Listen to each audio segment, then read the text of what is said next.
तो 2019 के question paper में हम लोग आते हैं चैप्टर 11 सिमिलैरिटीज इन ज्योमेट्रिकल शेप्स के क्वेश्चंस पर। यहाँ पर हमारी मार्किंग स्कीम बिल्कुल सेम थी जैसे 2018 में पूछा गया था। 1 मार्क का एक क्वेश्चन था और 4 मार्क का एक क्वेश्चन था। ठीक है, बहुत आसान है। देखिए सबसे पहले हमसे अब मैच के क्वेश्चन इसमें पूछे गए थे 2019 में। मैच द फॉलोइंग, टेबल बना होता है, एक तरफ डाटा होता है, दूसरी तरफ डाटा होता है, आपको मैच करना रहता है, आपको मालूम है। ठीक है, ओके। तो इसमें पहला क्वेश्चन हमसे पूछा गया था, तीनों सेट में अलग अलग क्वेश्चन है। अच्छा, इसमें एक छोटी सी चीज़ ये है कि सेट ए और सेट बी में मैच के क्वेश्चन पूछे गए थे, मैच कराने वाला, और सेट सी में ये चूज द करेक्ट ऑप्शन पूछा गया था, ऑब्जेक्टिव क्वेश्चन। तो कोई प्रॉब्लम नहीं, 1 1 मार्क के तीनों क्वेश्चन है। देखिए पहला मैच वाला क्वेश्चन में लेता हूँ। If area of 2 similar triangles are equal, 2 triangle हैं और दोनों ट्राइंगल को बोल रहा है सिमिलर ट्राइंगल है, और क्वेश्चन बोल रहा है कि सिमिलर ट्राइंगल के एरिया बराबर हो गए। एरिया बराबर होने का मतलब ये दोनों ट्राइंगल का साइज कैसा हो गया, एक जैसा हो गया, शेप कैसा हो गया, एक जैसा हो गया, तो ट्राइंगल क्या हो जाएंगे, कनकरेंट। सेम एरिया वाले फिगर कनकरेंट होते हैं, ये हम 2018 के पेपर में बना चुके हैं। If area of 2 similar triangles are equal then those triangles are, तो इसका ऑप्शन क्या होगा, आंसर है कनकरेंट। तो इसके साथ हमको जोड़ी बनानी थी, कनकरेंट। दूसरे सेट में पूछा था the ratio of the area of 2 similar triangle is to the ratio of square of their corresponding sides. ये कैसे होते हैं, तो आंसर है इक्वल होते हैं। क्या मतलब होता है, ये हमने पढ़ा है, area of triangle ABC divided by area of triangle PQR। अगर दोनों ट्राइंगल ABC और PQR सिमिलर हैं तो इनके एरिया का रेशियो क्या हो जाता है, आंसर है ये इनका करस्पॉन्डिंग साइड्स का रेशियो का स्क्वायर बराबर हो जाता है।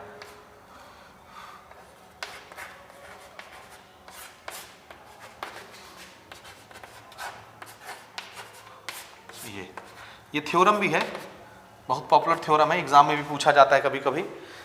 अगर ट्राइंगल सिमिलर है, ये उन्होंने वर्ड यूज किया ना सिमिलर, तो उनके एरिया का रेशियो क्या होता है, करस्पॉन्डिंग साइड्स के स्क्वायर के रेशियो के बराबर होता है, स्क्वायर।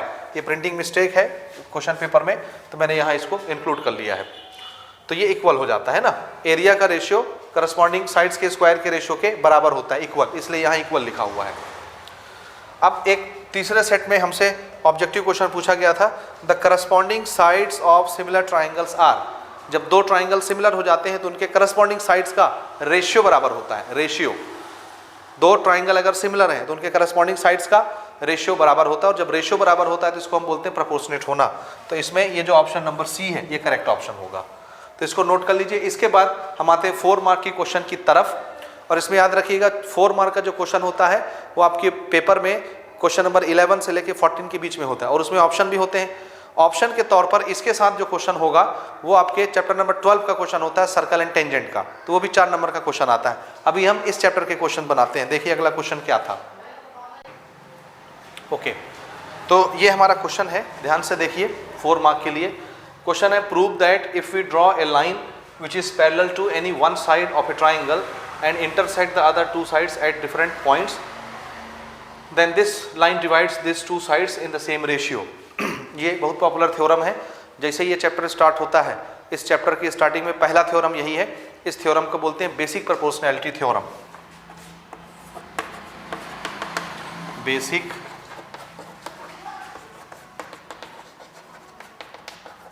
प्रोपोर्शनैलिटी थ्योरम, जिसको शॉर्टकट में आप बोलेंगे BPT, बेसिक प्रोपोर्शनैलिटी थ्योरम। इसी थ्योरम का दूसरा नाम है थेल्स थ्योरम।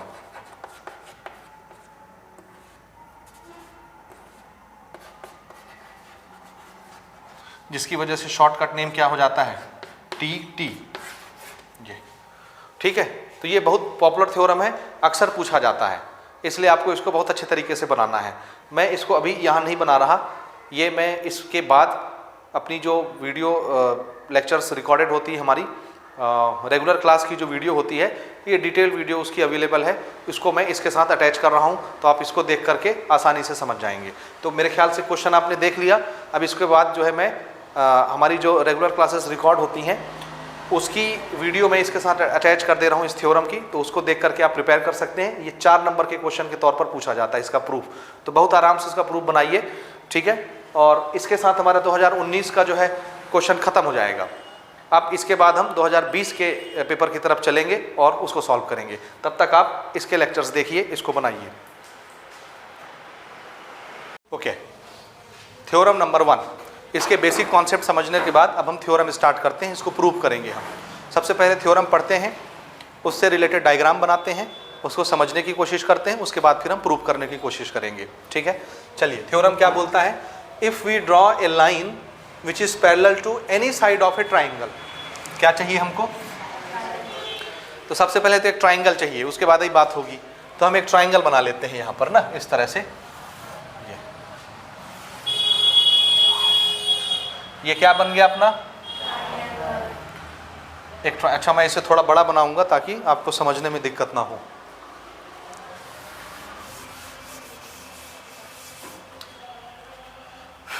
ठीक है, ओके, इसको मैं यहाँ बनाऊंगा अच्छा बड़ा सा, ऐसा।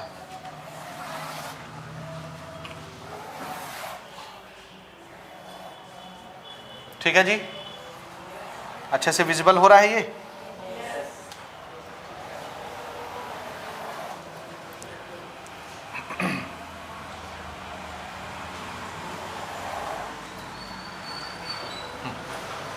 ठीक, इसका मैं नाम रख देता हूं A B C।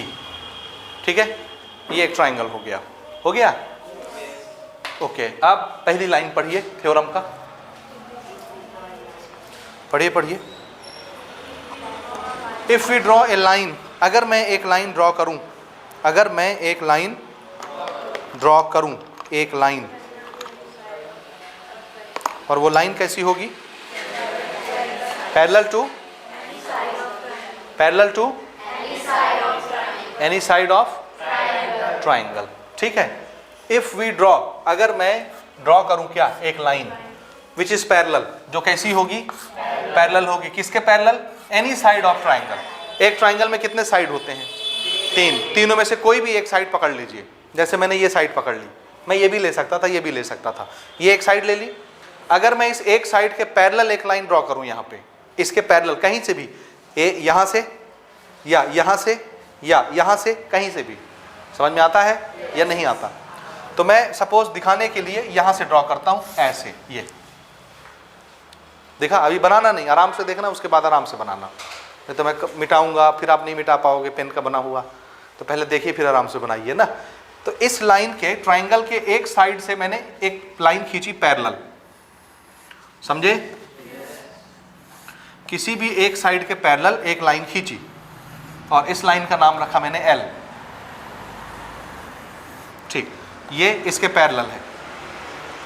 ठीक है, ये कहीं से भी जा सकती थी, यहाँ से जा सकती थी, यहाँ से जा सकती थी, यहाँ से, या ठीक बीचों बीच भी जा सकती थी, यहाँ से भी जा सकती थी, ऐसे कहीं से भी जा सकती थी। आई बात समझ? सो ये शर्त पूरी कर दी मैंने। If we draw a line which is parallel to any side of a triangle and intersect the other 2 sides at different points. तो इस साइड के तो पैरेलल खींच दी मैंने, तो ये तो पैरेलल में बुक हो गया।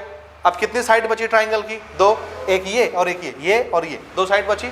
तो इस पैरेलल लाइन ने, एक साइड के जो पैरेलल में खींच रहा हूं, इस लाइन ने इस बचे हुए साइड को यहाँ पे काटा और इस बचे हुए साइड को यहाँ पे काटा। काटना मतलब इंटरसेक्ट करना। तो बचे हुए 2 साइड को अलग अलग जगह इंटरसेक्ट करेगा।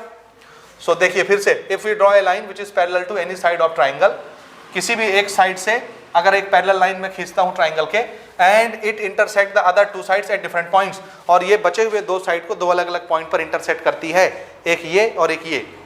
इसका हम कुछ नाम रख लेंगे, जैसे ABC, इसका नाम रख लिया D, और फिर क्या आता है ABCD E, इस पॉइंट का नाम रख लिया E। तो 2 पॉइंट पर इसने काटा, 2 साइड को, D पर और E पर।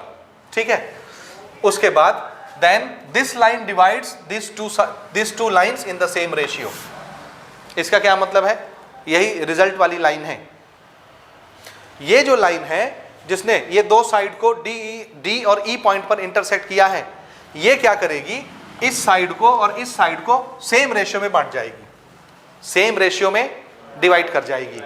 This line divide this 2 line, this 2 line मतलब एक लाइन ये, एक लाइन ये, और दिस लाइन मतलब ये वाली लाइन। ये जो लाइन है ये इस दो लाइन को बराबर बराबर रेशियो में बांट जाएगी। बराबर रेशियो में बांट जाने का मतलब फिर से, then this line divide this two lines in the same ratio. Same ratio का मतलब कहाँ है रेशियो?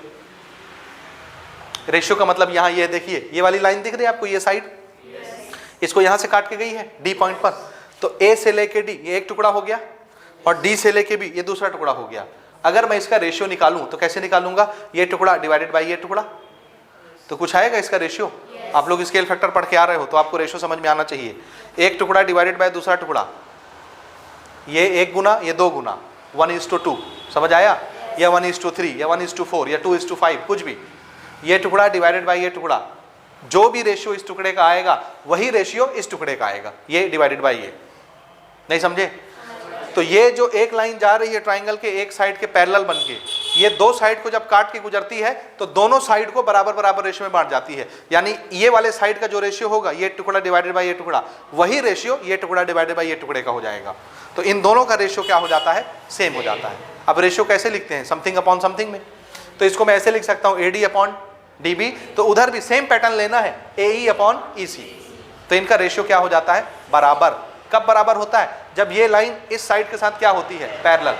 तो इन्फॉर्मेशन है कि अगर आने वाली लाइन किसी साइड के साथ पैरेलल होगी, पैरेलल, तो दो साइड के रेशियो क्या कर जाएगी? बराबर कर जाएगी। समझ आया? ये थ्योरम का कॉन्सेप्ट है। तो अगर ये पैरेलल है तो रेशियो बराबर कर जाएगी, पैरेलल नहीं है तो रेशियो बराबर नहीं होगा। ठीक है, this theorem is basic proportionality theorem. बात समझ में आई?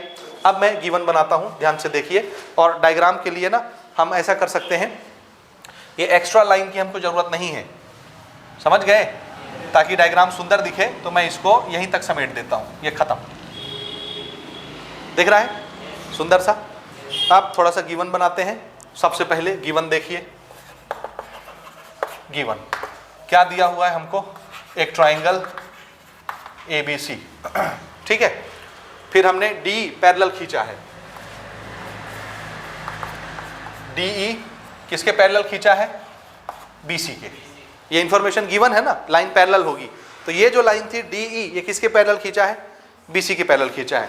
DE ने AB को कहां पे इंटरसेक्ट किया है? D पे, और AC को कहां पे इंटरसेक्ट किया है? E पे। DE intersect AB and AC at point D and E। ठीक है जी, आया समझ? अच्छा, अब हमको प्रूव क्या करना है?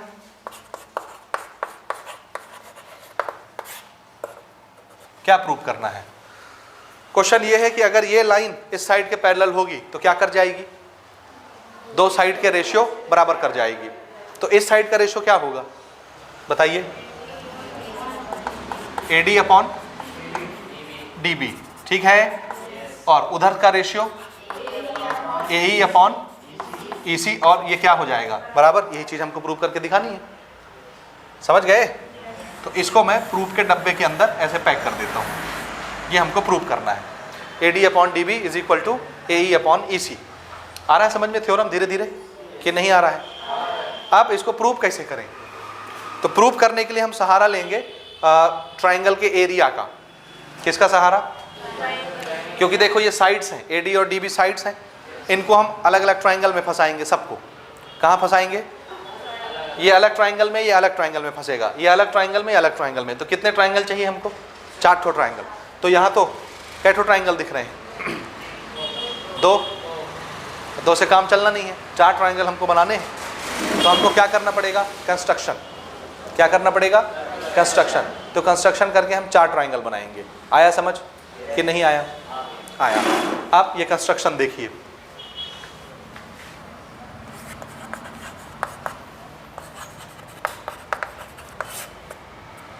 कंस्ट्रक्शन, ट्राइंगल बनाने के लिए हम क्या करते हैं? देखो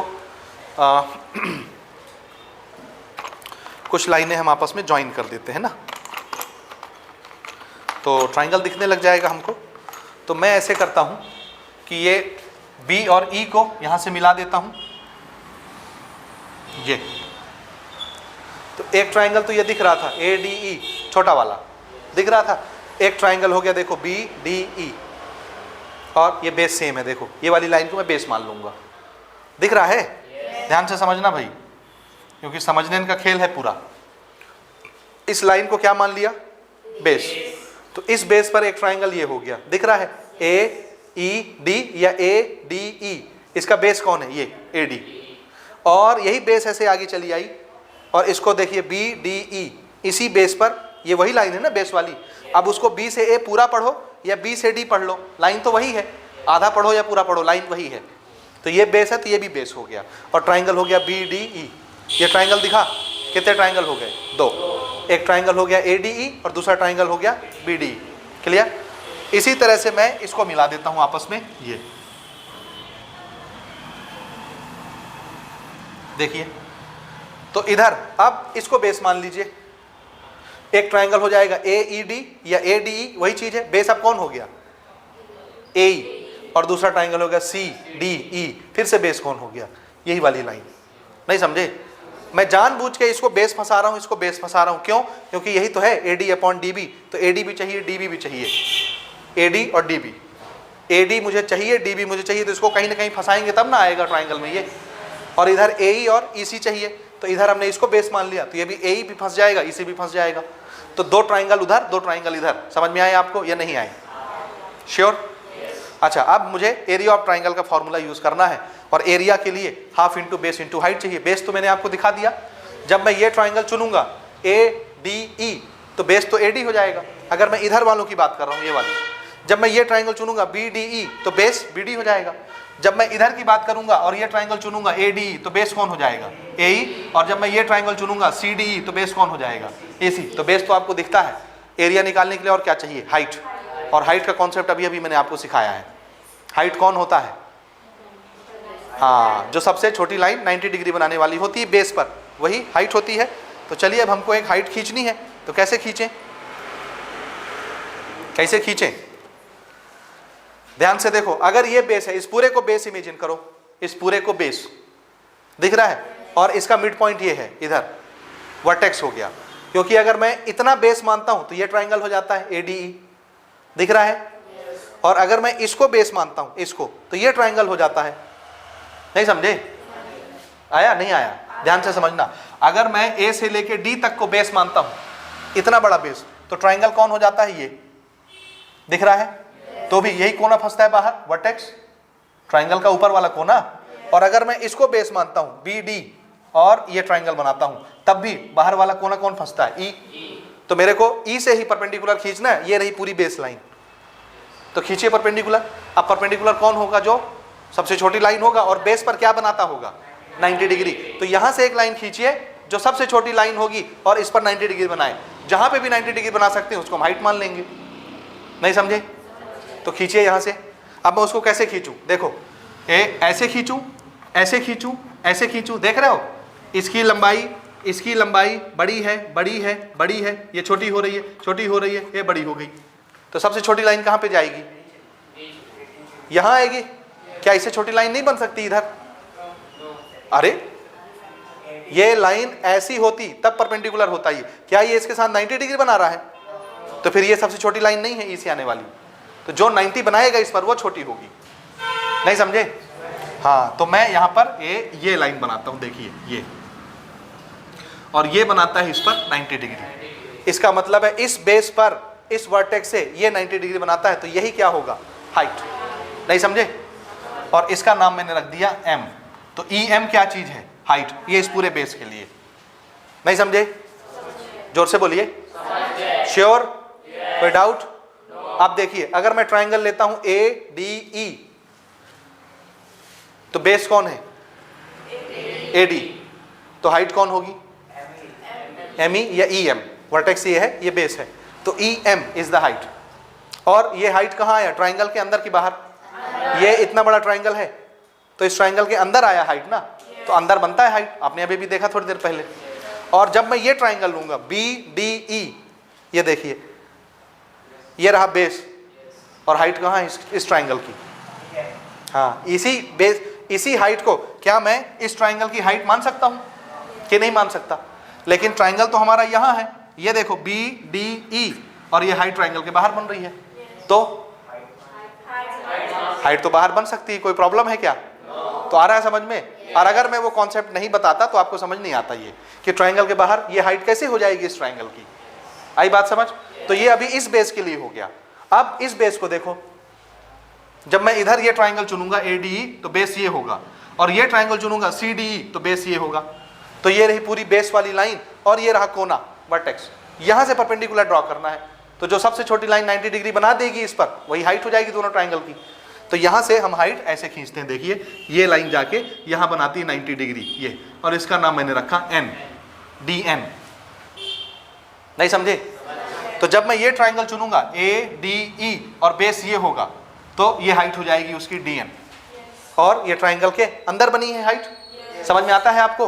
ADE ये ट्राइंगल दिखा, और ये उसके अंदर की हाइट, क्योंकि बेस ये है। और जब मैं ट्राइंगल इसको चुनूंगा CDE तो बेस कौन है? EC। तो इसकी हाइट कहाँ है? इसकी हाइट ट्राइंगल के बाहर यही हाइट होगी, क्योंकि यही तो है बेस वाली लाइन, चाहे वो यहां तक रहे चाहे यहां तक रहे, तो हाइट इसी को मानी जाएगी DN को। तो इस ट्राइंगल के लिए भी हाइट ये, इस ट्राइंगल के लिए भी हाइट ये। कोई डाउट? समझ में आता है? बस इतना ही इसमें करना है और कुछ नहीं। अब आप ये डायग्राम बना सकते हैं, ठीक है? अब मैं शुरू करता हूं। तो हमने कंस्ट्रक्शन क्या किया देखिए, सबसे पहले 4 ट्राइंगल बनाने के लिए किसको किसको ज्वाइन किए थे? BE and DC। फिर हमने परपेंडिकुलर ड्रॉ किया, draw EM perpendicular to AB, and एक और परपेंडिकुलर कौन सा खींचा? DN perpendicular to AC। ये समझ आया? ये जो 2 स्टेटमेंट मैंने यहां लिख दिए, आया नहीं आया? पहले मैंने इसको बताया कि BE और CD को ज्वाइन कर दिए, उसके बाद इस बेस में हमने EM परपेंडिकुलर खींचा है AB पर, और ये वाला बेस था AC, इस पर हमने DN परपेंडिकुलर खींचा है। समझ आया? हाइट के लिए। अब हम प्रूफ स्टार्ट कर सकते हैं यहां इतना करने के बाद। ये प्रूफ। अब इसमें करना क्या है, 2 ट्राइंगल पकड़ने हैं सेम बेस के। देखिए AD एक ट्राइंगल में फंसना चाहिए, DB दूसरे ट्राइंगल में। ये रहा बेस AD और ये रहा बेस DB। अब आपको समझ में आ गया 2 ट्राइंगल कौन से लेने हैं मुझे? एक बार AD फंसना चाहिए, एक बार DB फंसना चाहिए, तो बेस सेम होना चाहिए। तो एक ट्राइंगल में ले लूंगा ये और दूसरा ट्राइंगल में ले लूंगा ये, और दोनों में हम क्या लगा देंगे? एरिया ऑफ ट्राइंगल का फॉर्मूला। समझ रहे हो? तो अब देखिए area of triangle ADE, what is the formula? या एक बार मैं फॉर्मूला लिख लेता हूं, उसके बाद डायरेक्ट बनाता हूं ना। डायरेक्ट बना रहा हूं इसको, देखिए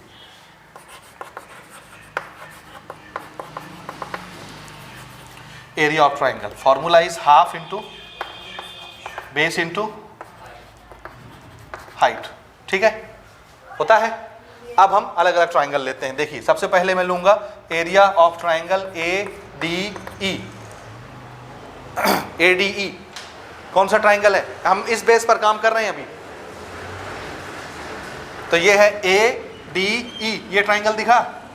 इस ट्राइंगल में बेस कौन है? AD, हाइट कौन है? EM। तो इसका फॉर्मूला क्या हो जाएगा एरिया का? Half into what is the base? Base AD into what is the height? EM। समझ में आया कि नहीं आया? आप दूसरा ट्राइंगल लीजिए सेम बेस वाला, जिसमें कौन फंसता हो? DB। कौन फंसता हो? DB। कौन सा ट्राइंगल लेंगे? Area of triangle BDE। दिख रहा है? BDE, ये ट्राइंगल। इसमें बेस कौन है? DB। इधर देखो ट्राइंगल है BDE, इसमें बेस कौन है? DB। और इसकी हाइट? Height DN। अच्छा, इस ट्राइंगल में हाइट ये होगी DN, कि बेस ये है तो इस पर गिरनी चाहिए लाइन, ये ME नहीं EM, यह वर्टेक्स से लेते हैं। ठीक है, तो चलिए इसका एरिया मुझे लिखवाइए। Half into what is the base? DB। What is the height? EM। समझ गए? अच्छा, यहां तक लिखा आपने। अब आप ऐसा करिए, इसको दे दीजिए इक्वेशन 1, इसको इक्वेशन 2 दे दिए। दे दिए। अब अगर मैं इक्वेशन 1 को इक्वेशन 2 से डिवाइड कर दूं तो क्या होगा, EM cancel, half half cancel, खाली क्या बचेगा, AD अपॉन DB। ये लेफ्ट पार्ट आ गया हमारा, AD अपॉन D, क्या करने से, डिवाइड। तो नीचे लिखिए divide first and second, divide first and second, divide first and second, हो गया। अब मैं डायरेक्ट यहीं पे करके दिखाऊं डिवाइड। अब आप अगले स्टेप में करोगे ना, आप क्या करोगे, अगले स्टेप में फिर से इसी सबको लिखो और ऐसे डिवाइड करो। ये अगले स्टेप में डिवाइड 1 और 2 लिखने के बाद अगले स्टेप में ये फिर से उतारो। हो गया, लिख लिए। हाँ अब देखिए, ये हाफ कैंसल, EM कैंसल, तो यहाँ पे क्या बचा, यहाँ पे बचा area of triangle ADE divided by area of triangle BDE, और ये किसके बराबर आया, AD अपॉन DB के बराबर। समझ गए, इसका नाम मैंने रख दिया इक्वेशन 3। क्या नाम रख दिया, इक्वेशन 3। हो गया जी। ये काम अभी हमने इस साइड के साथ किया है, इधर वाला दिख रहा है। अब यही काम हमको कहाँ करना है, उधर ये वाले बेस के साथ। समझ गए। तो अब हमको उधर कौन सा ट्राइंगल लेना है, इन ट्राइंगल। फिर से उसका नाम मैं ADE रख दूं, लेकिन अब की बार मेरा बेस ये रहेगा। ये नाम आप AED भी रख सकते हो, ADE भी रख सकते हो, एक ही चीज है।